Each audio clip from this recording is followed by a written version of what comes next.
नमस्ते दोस्तों। तो अभी तक भी बहुत सारे स्टूडेंट की क्वेरीज आ रही है कि भैया ग्रुप डी का फॉर्म कहाँ से लगाए। क्यों अभी बहुत सारे स्टूडेंट है जो फॉर्म नहीं लगाए हैं कि सेफ जोन कहाँ से है, कौन सा है। तो आप सबको बता दो, कोई भी सेफ जोन नहीं है इस बार, क्योंकि इस बार वैकेंसी बहुत कम है और स्टूडेंटों की संख्या बहुत ज़्यादा है। तो जैसे मैं आपको बता रहा था कि एनालिसिस किया जा रहा है, तो 2024 ग्रुप डी आंसर की का एनालिसिस किया गया है, जिसमें लगभग 6-7 लाख बच्चों का एनालिसिस किया गया है। तो सभी जोन का एवरेज स्कोर देखते हैं तो उसमें लगभग 74 से 75% एवरेज आ रहा है। तो हम इस बार भी वैकेंसी कम है तो मान सकते कि लगभग 78 से 80 टारगेट रखना ही पड़ेगा आपको, क्योंकि वैकेंसी भी कम है और स्टूडेंट की संख्या बहुत ज़्यादा है। और इस बार वैकेंसी कम होने के कारण आपको मैं ये कहूँगा कि नज़दीक से नज़दीक फॉर्म लगाना और उसमें भी 2-3 जोन सेलेक्ट कर लेना जो आपके पास में हो, जहाँ वैकेंसी भी अच्छी हो और आपके नज़दीक भी हो, जिसमें आपको आने जाने में भी कोई दिक्कत नहीं हो। पास जॉब रहने का मतलब यही है कि यदि आप दूर से जॉब लगा दिए तो दूर से लगाओगे तो उसमें आपको म्यूचुअल ढूंढना पड़ेगा, फिर खूब दिनों तक आपको म्यूचुअल नहीं मिलेगा। तो इससे अच्छा है कि अभी 1-2 नंबर का ही अंतर रहता है, ज़्यादा नहीं रहता। तो अभी से नज़दीक में ही फॉर्म लगाओगे तो और भी अच्छा रहेगा। तो पहले से आप 2 से 3 जोन सेलेक्ट कर लीजिए पास में, जो मतलब जहाँ से आना जाना भी अच्छा हो जाए आपका और उसमें कम टाइम लगे आपको आने जाने में, जिससे आपको मतलब कोई दिक्कत नहीं होगी। और इस बार तो बिल्कुल भी मतलब दूर तो लगाना ही नहीं है फॉर्म, क्योंकि आपके सामने बहुत वैकेंसी है तो किसी न किसी में हो जाएगा। नज़दीक से लगाओगे तो और भी बढ़िया रहेगा। और आपको बस यही है कि मुझे कहीं भी जॉब मिल जाए तो लगा सकते हो, ऐसी बात नहीं है। तो आपको अच्छी वैकेंसी लगती है, लेकिन उसमें भी जोन देख लेना, तो इसमें मैं आपकी सहायता कर सकता हूँ। और अब 2026 का कैलेंडर आने के बाद रेलवे और भी तेज़ी से एग्ज़ाम करा रहा है। तो मतलब 2025 की पेंडिंग एग्ज़ाम थी, जो ग्रुप डी चल रही है, एलपी की जो CBT2 की एग्ज़ाम बाकी है, टेक्नीशियन की, NTPC का, इनको जल्दी से जल्दी कंप्लीट कराना है, क्योंकि 2026 में जो कैलेंडर आया है उसको भी कंप्लीट कराना है। फिर जैसे मैं मान सकते जून जुलाई तक ही जे अभी ग्रुप डी का फॉर्म चल रहे हैं, इनकी एग्ज़ाम स्टार्ट हो जाएगी। तो आपको लगभग 4 से 4.5 महीने मिल जाएंगे तैयारी करने के लिए। और 4 महीने 4.5 महीने बहुत हो गए, तो इसमें आप अच्छे से तैयारी करके जॉब ले सकते हैं इस बार। और ये तो कन्फर्म कर लेना है कि जून जुलाई तक सही है, सभी एग्ज़ाम स्टार्ट हो जाएंगी। LP है, टेक्नीशियन है, ग्रुप डी है, JEE, पैरामेडिकल है, ये सभी एग्ज़ाम स्टार्ट हो जाएगी। ये तो आपको कन्फर्म ध्यान ही रखना है। मेरे पास बिहार, यूपी, राजस्थान, MP, यहाँ से बहुत से मैसेज आ रहे हैं कि भैया हम आसपास के जोन में भी लगाए, तो कौन से जोन से लगाए। सबसे पहले तो हम बिहार की बात करें, आजय और पटना, तो यहाँ पे 953 वैकेंसी दिख रही है। 953 वैकेंसी, और पिछली बार 1291 वैकेंसी थी। तो इस बार मतलब ज़्यादा अंतर नहीं है। और फिर भी आप यहाँ से नहीं लगाना चाहते तो सेफ जोन आपको बताऊँ तो आप गुवाहाटी से लगा सकते हैं इस बार, क्योंकि गुवाहाटी से अभी तक इतने ज़्यादा फॉर्म नहीं लगे हैं जहाँ और जोन में लग चुके हैं। गुवाहाटी के अलावा आप बिलासपुर में भी आ सकते हैं, बिलासपुर में लगा सकते हैं। ये भी आप यहाँ से मतलब ज़्यादा दूर नहीं पड़ेगा। एक तो आप यहाँ से उठ के इधर मुंबई में आ रहे हो, पूरा देश छोड़ के नीचे आ रहे हो, चेन्नई में आ रहे हो, तो इससे अच्छा आप अपने नज़दीक वाले में लगाए। तो गुवाहाटी हो गया, बिलासपुर हो गया, तो बिहार वालों के लिए ठीक है। और यदि आप दिल्ली भी लगाना चाहो तो दिल्ली भी लगा सकते हो, क्योंकि यहाँ पोस्ट अच्छी खासी है, लेकिन यहाँ कंपटीशन ठीक रहेगा, इस बार अच्छा कंपटीशन रहेगा।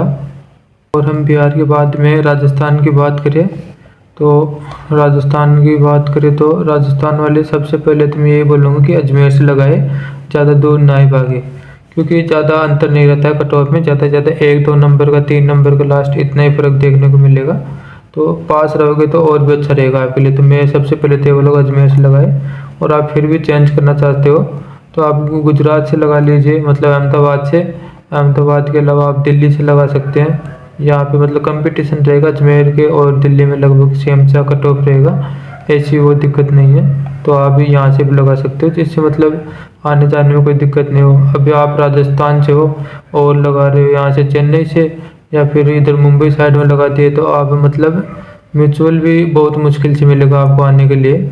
राजस्थान बिहार के बाद में बात करें तो यूपी वाले से भी बहुत ज़्यादा मैसेज आ रहे हैं कि भैया हम यूपी से हैं, तो यूपी से कहाँ से मैसेज लगा, तो भैया हम यूपी से हैं, तो यूपी के अलावा हम और कौन से जोन से, मतलब प्रयागराज के अलावा कहाँ से लगाएं। तो मतलब प्रयागराज से तो आपको लगाना नहीं है बिल्कुल भी, क्योंकि प्रयागराज तो मतलब अच्छी खासी कट ऑफ रहती है और इस बार ज़्यादा रहेगी वैसे भी। तो प्रयागराज से तो आपको नहीं लगाने, तो रेड जोन में मान लीजिए आप यहीं पे। तो मतलब यूपी वाले या तो आप दिल्ली लगा लेते, ये नज़दीक है। दिल्ली के अलावा आप लगा रहे हो तो बिलासपुर में आ सकते हैं, और इसके अलावा आप सिकंदराबाद में भी आना चाहिए, तो सिकंदराबाद भी सेफ जोन है अभी तक। मतलब ज़्यादा कंपटीशन नहीं है, ठीक ठाक कंपटीशन रहता है, क्योंकि इतनी दूर कोई नहीं आना चाहता है। तो यहाँ भी ठीक कंपटीशन है, यहाँ से लगा सकते हो। और सबसे मतलब मेन बात तो यही ध्यान रखनी है सबसे ज़्यादा, कि आपको मतलब वहीं से फॉर्म लगाने हैं जहाँ से मतलब आप अपने घर पे आने जाने में ज़्यादा मतलब दिक्कत ना हो। कहीं से भी जा रहे हो ऐसे मतलब पास में हो, एक दो स्टेट की बात अलग है, लेकिन आप मतलब यहाँ से राजस्थान छोड़ के चेन्नई में आ गए तो आपको आने जाने में 2 से 3 दिन लग जाएंगे, और फिर आप परेशान हो जाओगे। मतलब स्टार्टिंग में तो आपको जॉब की खुशी रहेगी, लेकिन बाद में आप बहुत परेशान हो जाओगे। और ये वीडियो मैंने उन्हीं के लिए बनाई थी जो मतलब कह रही थी कि भैया हमने अभी तक फॉर्म नहीं भरा है, सेफ जोन कहाँ से मतलब पोस्टें कहाँ से अच्छी रहेंगी, कहाँ से जॉब हमें मिलने के चांस ज़्यादा है, और कहाँ पे ज़्यादा फॉर्म लग चुके हैं। तो मैंने यही बोला था कि थोड़ा अभी रुक जाइए, थोड़ा देर ही रखिए, क्यों कोई भी टीचर आपको मतलब बोल दे रहा है कि आप यहाँ से फॉर्म लगा दीजिए, प्रयागराज से लगा दीजिए, दिल्ली से लगा दीजिए। तो मतलब कोई भी मतलब जो अच्छा टीचर है उसने स्टार्टिंग में वीडियो बना दी और सभी बच्चे वहीं से फॉर्म लगा दिए, तो वही रेड जोन हो जा रहा है। तो ये कोई नहीं है कि रेड जोन कहाँ से होगा कहाँ नहीं होगा, सेफ जोन कौन सा है। तो इस बार वैकेंसी भी कम है, तो उसको देखते हुए कोई भी सेफ जोन नहीं है वैसे तो, एक तो नज़दीक वाले जोन से ही लगाना है फॉर्म। और ज़्यादा खास अंतर रहने वाला है नहीं, 1-2 नंबर का फ़र्क रहेगा, तो ज़्यादा अंतर नहीं है। और सबसे बड़ी बात यह है जो पढ़ेगा वो सिलेक्शन ले जाएगा, और कोई भी सेफ जोन देख लीजिए, उससे कोई फ़र्क पड़ने वाला है नहीं। जो पढ़ेगा वो अब की बार जॉब ले लेगा।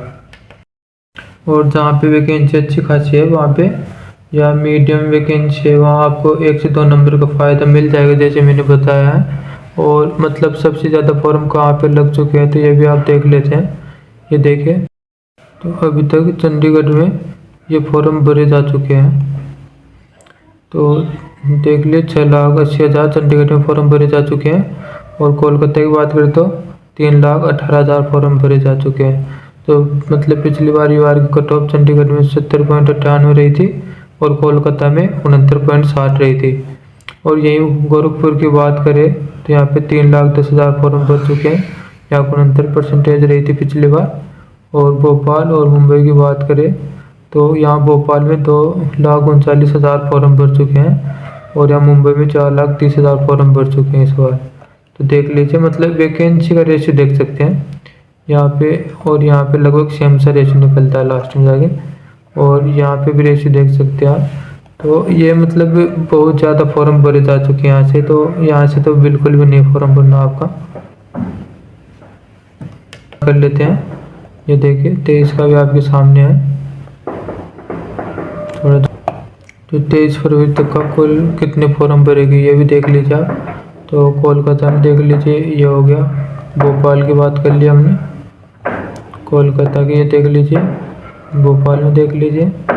मतलब जो डेंजर जोन थे वो मैंने आपको बताया है। 23 फरवरी तक जितने फॉर्म भरेंगे वो आपके सामने आप देख लीजिए। और हम इसके बाद बात करें तो सेफ जोन कौन से हैं, और हम सेफ जोन की बात करें तो आप सबसे पहले गुवाहाटी को रख सकते हो। सबसे पहले हम गुवाहाटी को रख सकते हैं। गुवाहाटी के बाद हम बात करें तो आप जबलपुर से लगा सकते हो यहाँ से। यहाँ पे भी ठीक ठाक फॉर्म है, ज़्यादा फॉर्म नहीं लगे हैं। और जबलपुर के बाद हम बात करें तो बिलासपुर से भी लगा सकते हैं। यहाँ पे भी अच्छे खासे मतलब अच्छी खासी कट ऑफ जाती है, ज़्यादा नहीं चाहती है, तो यहाँ से भी लगा सकते हो।